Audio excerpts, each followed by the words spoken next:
grew up here in Minnesota. It was a little bit too cold, so when I discovered it was a real city, didn't get as much snow as this place and stayed warmer, I moved. So, let's see.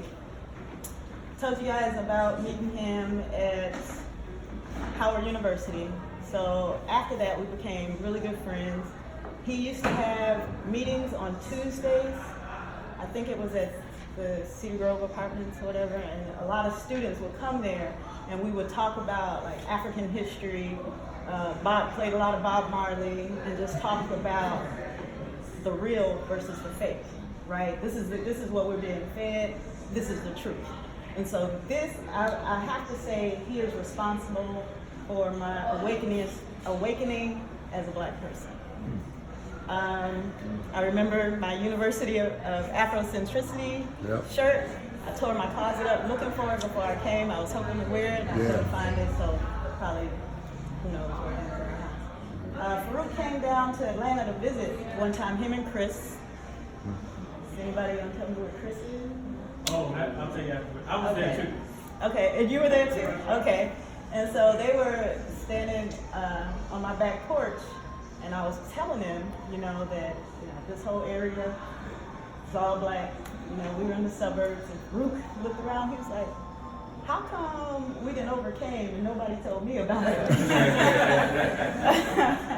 And so, Atlanta's different.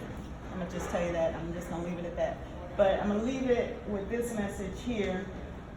I remember we were partying at Riverview, not Farouk. Just went out with some girlfriends and we went to the Riverview. And after the Riverview, a friend of mine named Natalie said she was having an after party at the Embassy Suites downtown. And we was like, okay, cool. She was like, if you guys wanna come by, then that's cool. I was like, okay, we'll stop by for a little bit. So went down there, we were chilling. It was more like a kickback. It was quiet. I don't even remember if we had any music playing. We were just sitting around like this, just talking and chilling. And there was like some white guys down the hall tearing it up, right? And the manager called the cops. And the cops came up, and immediately it was us. They started beating us, right? And so I remember being in the hotel room, and the cops coming in and just like, y'all gotta get the F out, just real rude, disrespectful, the whole nine. And so, like, I cannot remember this brother's name to save my life, but he's tall, light-skinned, and he just kicked back and said, all right, everybody leave. I'm just gonna kick back and lay down here. And the cop was like, no, nigga, you gonna get your ass up and get out. Everybody was like, whoa, what's going on? Anyway, to make a long story short, we got into a fight with the cops. One cop was trying to, if you guys know how the Embassy Suites are made, they have that railing, and then like all the way down is like a fountain or whatever.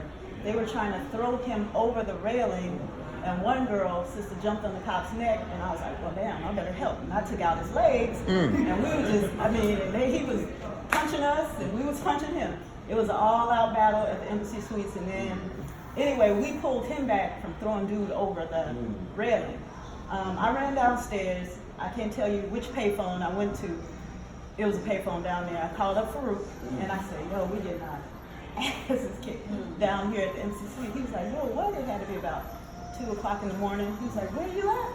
I said, we're down here at the Embassy Suites, and we fighting the cops. He was like, I'll be right there. He must have came with about 50 other guys.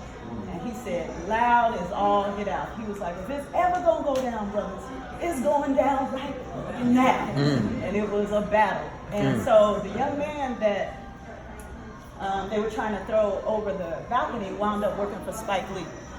And so that scene in Do the Right Thing, where they had that fight with the cops, was directly what we experienced right here in the streets of Minneapolis. So, Was that Van? What Van?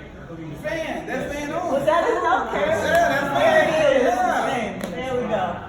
So that's. And he said he couldn't be here. He wanted to be here. Yeah. Sure So did. that's one of that.